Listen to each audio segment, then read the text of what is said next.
New apartment tour. So we're in the south of France in a place called Beausoleil, just on the border of Monaco. And yeah, my fiance is working in Monaco, but the property prices are still a little bit steep there. So I'm renting a place just across the border in Beausoleil. And Beausoleil means pretty much good looking sun. And look at this damn view. So getting a little bit of ocean view for 1,300 euros a month, I cannot be complaining. The original asking price was 1,500 a month, but we negotiated with them a little bit to get the price down, 200 euros a month, so we're pretty happy with that. Now, it's totally different to when we rent in London, because when you rent something unfurnished here, it is unfurnished. There are no white goods. The only appliance that we get with the flat is the stovetop. There is no oven, there is no washing machine, there is no fridge, none of that kind of stuff. So you have to buy all of that yourself. So the finishings in this flat are done pretty well. There's a couple of things they could have maybe spruced up. The floor is a little bit uneven, but a lot of these buildings are super old, so you can't really complain about that too much. They also added a little bit of soundproofing. As you can hear, there's huge amounts of echo at the moment, but that's because there's no furnishing. So I guess once the couch is in, once the table is in, that'll all start to make quite a big bit of difference. What I do like is they put little Ethernet ports in pretty much all the rooms. That means you can easily connect your TV and you can easily connect your computer and not just be relying on the Wi-Fi. So up here you can see that they have one of these in each of the rooms. That's for air conditioning and heating. It does get pretty hot here in the south of France in the summertime, so it's definitely needed. And the windows are double glazed, so that helps a lot as well with sound. But generally speaking, it's really quiet here. Listen. Cool.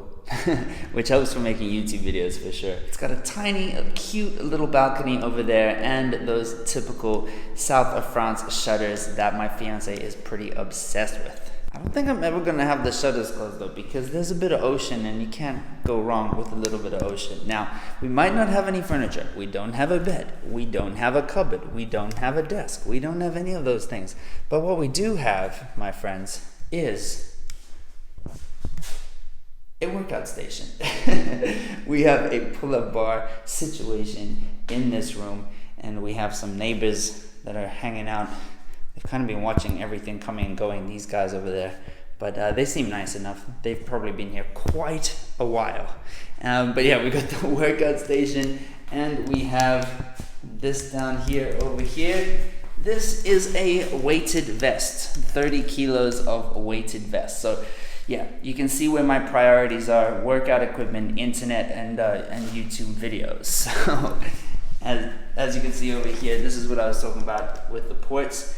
They have one of these Ethernet ports in every room, and it connects to the main internet box over here. So you're not just relying on Wi-Fi, which when you're uploading YouTube videos can be a bit of a problem sometimes. So this is going to be the bedroom. We're going to put a big bed over here somewhere. Nice little bed situation. Use your imagination. Cupboard space as well. Probably put a cupboard in the corner maybe. But we might move things around because, you know, from certain viewpoints you can see a little bit of the mountain outside. So I want to try and get as much of that benefit as possible. Then this room over here, this is like the workout room, but more so the home office. So that's kind of helpful. I'm gonna have desks in here with the internet and everything, little YouTube situation going on for the filming. So I'm really excited about that. I get to make some music in this room too, and it's super quiet, which is amazing because it'll allow me to use this big contraption on my desk. I just clamp it to the desk.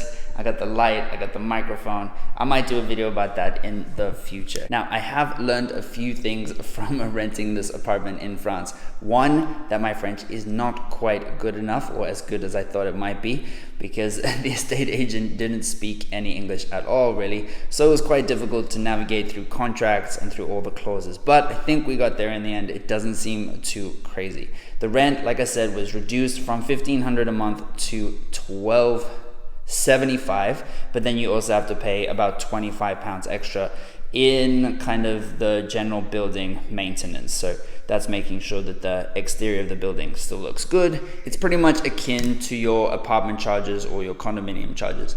In this building, there are only 3 flats. So there's one above, one below, and then us. And that's why it's pretty nice and quiet. I was also surprised that you need to have renter's insurance here. You don't really need to have that in the UK in my experience.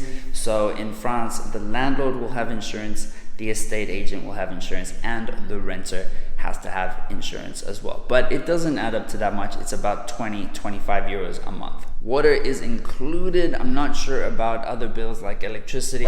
Not sure how much they will come to be every month, but the internet that we got is gonna be about 25 euros a month as well. There's actually a really cute little house directly opposite, so they got a view of us, but I think we prefer the view of them. So check it out over here. Light adjust. Oh, look at that. It's got all the little shuttered windows, nice little grassy patch. And at one point they probably had an epic view before all this other stuff got built up around them.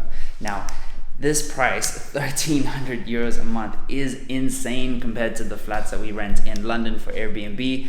That is still the main business. We're not going to be Airbnb-ing this one because we just want to enjoy it for ourselves.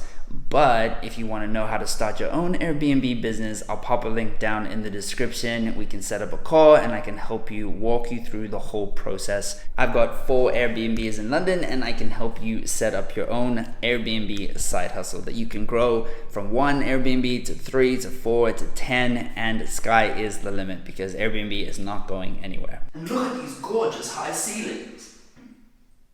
I gotta say, pretty excited about not having to share workout equipment post-pandemic. So that's the end of this little house tour. Very unfurnished, not much to show you, but I hope you enjoyed it. So if you did, make sure you crush that like button and subscribe. I'm going to be making a whole bunch more videos Monday, Wednesday, and Friday, usually at 7 p.m. UK time. Now, the algorithm thinks you're going to like this video next, so check it out. I'll see you in there. Let's hustle together. Au revoir, mes amis.